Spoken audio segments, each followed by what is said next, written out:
Tonight, I decided to watch AEW Collision, still buzzing from the excitement of the AEW All Out show. The epic matches, controversial moments, and captivating storytelling left a lasting impression, and I'm eager to see how these elements continue to unfold. However, I approached Collision with a bit of concern. The card featured an ambitious lineup of 7 matches in just 2 hours. AEW has a tendency to overload their shows with matches, sometimes at the expense of character development and storytelling. As the old adage goes, storytelling is crucial in professional wrestling. It's not just about delivering random bouts. I'm interested to see how Collision balances these elements tonight. Let's kick things off with the main event, the Grizzled Young Veterans versus FTR. First off, can we talk about the sheer insanity of having 8 matches crammed into a 2-hour show? By the time we got to this match, I was already feeling the dreaded match fatigue. When you stack a card full of tag and trios matches, it becomes a chaotic mess that's hard to follow. I mean, come on! I was really rooting for the Grizzled Young Veterans to pull off a win here. After getting a prominent spotlight at Wembley, a clean victory over FTR would have created some serious obstacles for FTR and added some much-needed tension. But, shocker, FTR won, and that totally deflates the momentum for the veterans. It's frustrating because AEW has been working its ass off to make these tag teams and trios feel important. But if the Grizzled Young Veterans just end up as another forgettable team after this loss, what's the damn point? Now let's talk about the first match. Jack Perry versus Christopher Daniels. Holy shit, Daniels has a killer Metallica-esque entrance theme that gets the crowd hyped, but it's a damn shame he's not cutting any promos or getting into real feuds. The whole storyline of him being some sort of puppet for Tony Khan comes off as laughable. I want to see him as a badass veteran who can still throw down, just like Dustin Rhodes. That's the vibe he needs to channel. And for the love of all that's holy, it would have been amazing to have a promo where Daniels talks smack about Perry, saying something like, "I'm gonna teach this punk a lesson." Instead, we just got a match that felt like it was thrown together without any real build-up. In the match, Jack Perry lands a kick to the skull, stands on Daniels' shoulders for a 5 count, and nails a missile drop kick.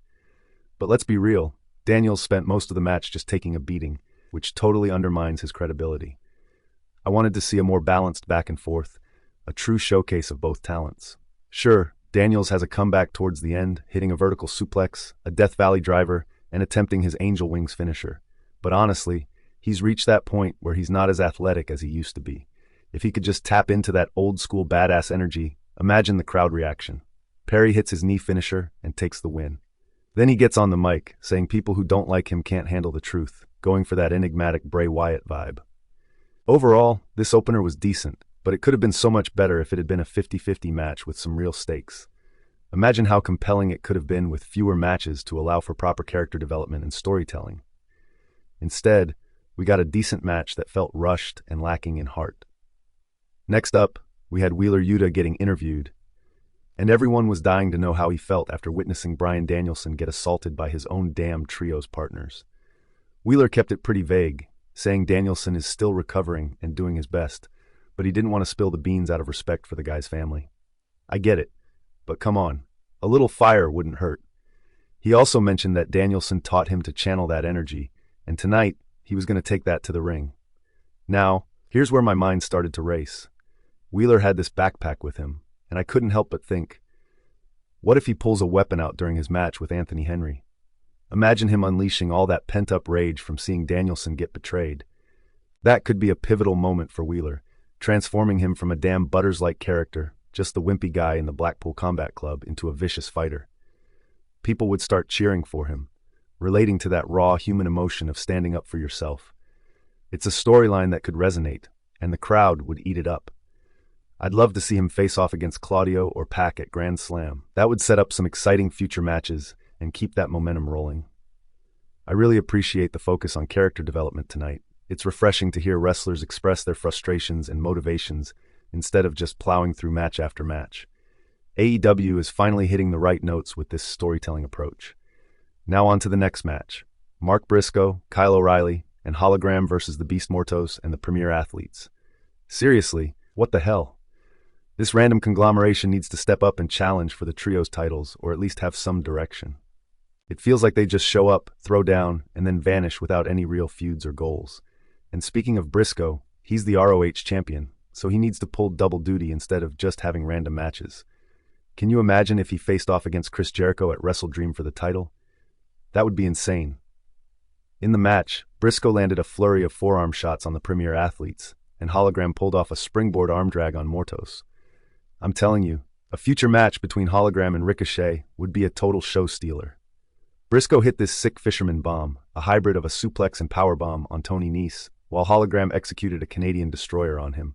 Then, all hell broke loose as everyone started diving out of the ring. Hologram capped it off with a spinning tornado DDT on Nese for the win. Honestly, this match felt more like a highlight reel of spots than anything with real substance. After that cluster, we had Orange Cassidy doing a promo, only to get ambushed by Chris Jericho in the Learning Tree. Seriously, how many fucking times are we going to see this? It felt repetitive as hell, especially since Jericho did the same routine when he ambushed Hook, and the camera shot of Jericho's boots entering the frame. Come on. It's just lazy storytelling at this point. Cassidy and Jericho have already danced this dance years ago, and it's starting to get on my nerves. Next up, we had Marie May cutting a promo, and then Yuka Sakazaki came out. Honestly, the first thing that popped into my head was, who the hell is she? And let's not ignore the elephant in the room, the whole Jim Cornette joke about Kenny Omega having a Japanese schoolgirl fetish. I mean, come on. It's a bit ridiculous because most fans won't even know who Yuka is, and let's be real, her voice sounds like a 9-year-old girl trying to sell you candy. Now, to be a bit supportive, Yuka does have that shrill voice that could work as a babyface gimmick. She could totally lean into that magical girl persona. Picture this. What if she dressed up like Sailor Moon or some other magical girl type? She could add some pixie dust or something to really make that persona pop. Maybe her outfit could change colors like a damn mood ring. If she's getting this kind of attention, they should capitalize on it and explore new creative ideas, for crying out loud. Moving on to the next match, Wheeler Yuta versus Anthony Henry. I had this wild thought. How awesome would it be to see Wheeler face off against Nigel McGuinness? Especially since Nigel's been making these offensive comments about Bryan Danielson's incident with the plastic bag, saying that Danielson just needed to hold his breath for 30 seconds. It's a cheap shot, and it feels like a storyline waiting to happen. In the match, Wheeler looked emotionally detached, almost like he was staring off into space at points. I was hoping he'd snap and explode with anger to avenge Danielson. And let's be real, there's potential for a killer storyline between Pac and Wheeler. Imagine Wheeler randomly attacking Pac, leading to a blow-off match at Grand Slam. Claudio steps in, telling them to get their shit together so they can defend the titles at Wrestle Dream. Then, during the trios match, Wheeler gets so furious that he inadvertently helps the opponents win. Pac, who's all about titles and recognition, would be livid. Then you've got Wheeler versus Nigel, and Pac might take it upon himself to hurt Wheeler, leading to a hardcore match at Full Gear. This could create a solid feud while making Wheeler a new star in the process. Back to the match. Wheeler was taking a serious beating, and it felt like he was just going through the motions. This emotional detachment became repetitive.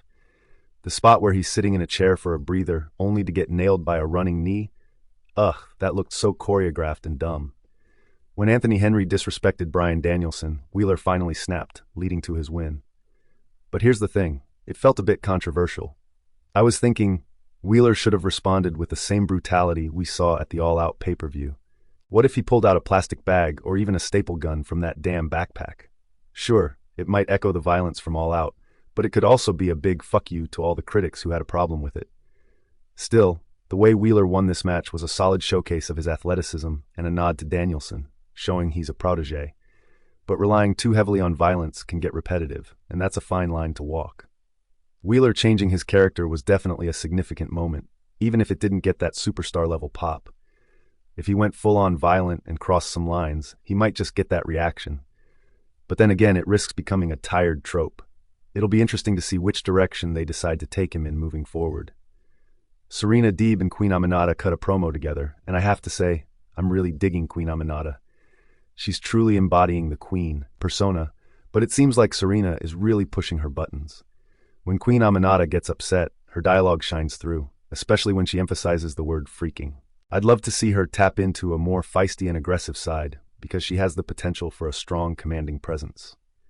Next up was Anna Jay with a promo about her matches in Japan. She expressed her desire to go after both the TBS Championship and the Women's Championship. It would be exciting to see her challenge Marie for the Women's Championship, as they both share that beautiful but dangerous blonde aesthetic. This is an important move, especially since Anna hasn't been in the ring for a while, Having her reintroduced with a solid storyline and some established issues makes perfect sense. Then we had the match featuring Commander and Private Party against a bunch of jobbers. Honestly, I wasn't really into this match. They had already showcased multiple tag team and trios matches beforehand, so it was pretty obvious who was going to win. I kept thinking, what if Private Party was being rebuilt? Imagine a match against Jon Moxley, especially since his faction ambushed them.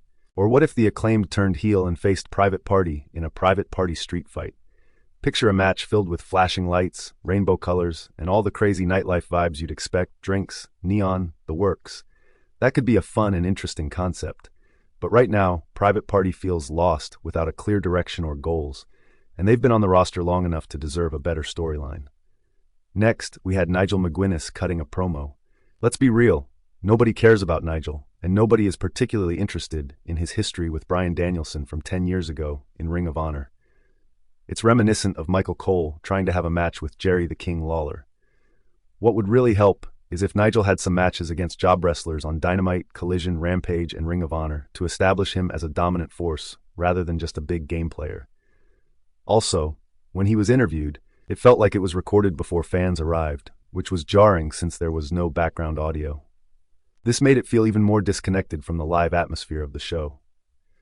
The next match featured Yuka Sakazaki versus Serena Deeb, with Mariah on commentary. Honestly, it felt repetitive hearing Mariah compare Yuka to a 9-year-old girl and label the match as child abuse. I get that she's trying to make a point, but saying it 2 or 3 times is enough. Repeating the same line over and over felt like listening to a Pokemon character stuck on a catchphrase. Yuka hit a nice missile dropkick during the match, but ultimately, Serena lost again. It's starting to feel like she's losing way too much like Brian Cage. I'm not convinced Yuka is the right opponent for Mariah either. Her limited English skills and half-baked character make it hard to envision her at a major event like the Arthur Ashe Stadium show in a couple of weeks.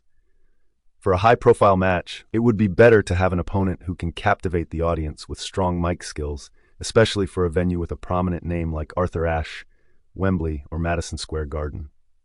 Next up, the Outrunners delivered a promo, but the video footage looked like it was shot in the 1980s. There's definitely more they could do to get over.